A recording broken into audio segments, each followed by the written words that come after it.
Dwemer Inquiries, Volume 2, by Thelway Galine, Scholar.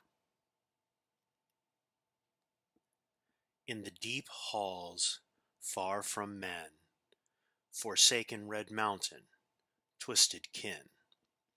Hail the mind, hail the stone, dwarven pride, stronger than bone. The limited written record supports the perception of the Deep Elves as culturally revering the pursuits of logic and science. This stands in stark contrast to the belief system of most other mare cultures. When we imagine a society structured around such a central ideology, it seems reasonable that prolific scholars, especially in fields such as mathematics, metallurgy, or architecture, would be elevated to social status like that of clergy in a more mystically inclined culture. The idea is supported by a fragment of Dwemerist text recovered from a colony in Skyrim, Erkenthand, which I believe to be associated with Clan Rorken. My translation is as follows. Risen by order cousin of privilege, Kuolik of Shezeline, privileged duties. Clan home building, Hoagin Kultura, tradition to hailed world shaper. To raise granted cousin Kuolik of, untranslatable, privilege with duties for family home building, Hoagin Kultura, tradition to father Mundus shaper.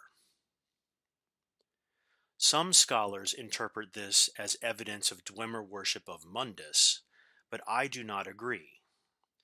My translation of this passage suggests that a respected Dwemer by the name of Kuolik was promoted to a civic position, probably tonal architect. The latter half of the fragment suggests that Kuolik's position requires him to build in a specific style. The term Hoagin Kultura has thus far eluded me, but I believe it may be the name of such a style. It's possible that there were several styles, differing in their construction principles and typical structures. One earmark of what I believe was the prevalent Dwemer style among northern clans was a feature I call the deep venue.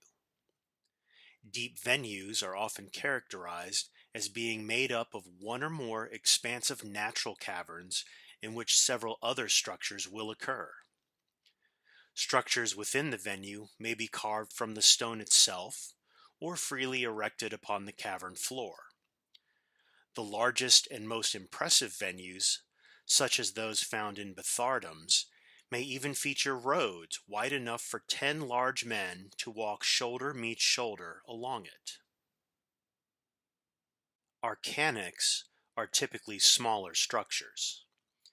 Very few have been properly studied before disruption by grave robbers or greedy adventurers, but those few undisturbed sites have contained a surprising collection of magical objects, such as soul gems, alchemical concoctions, and magical texts. Some scholars take these as evidence that the Dwemer did, in fact, dabble in the magical arts.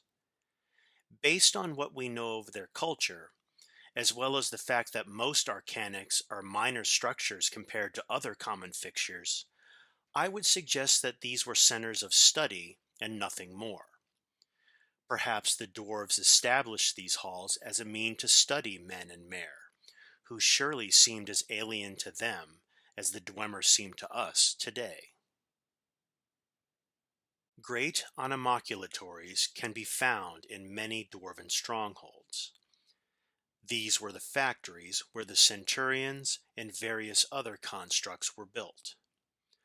I have hoped to study these chambers for clues as to the means by which those mysterious automata are given life, but those same guardians make them especially difficult and dangerous areas to explore.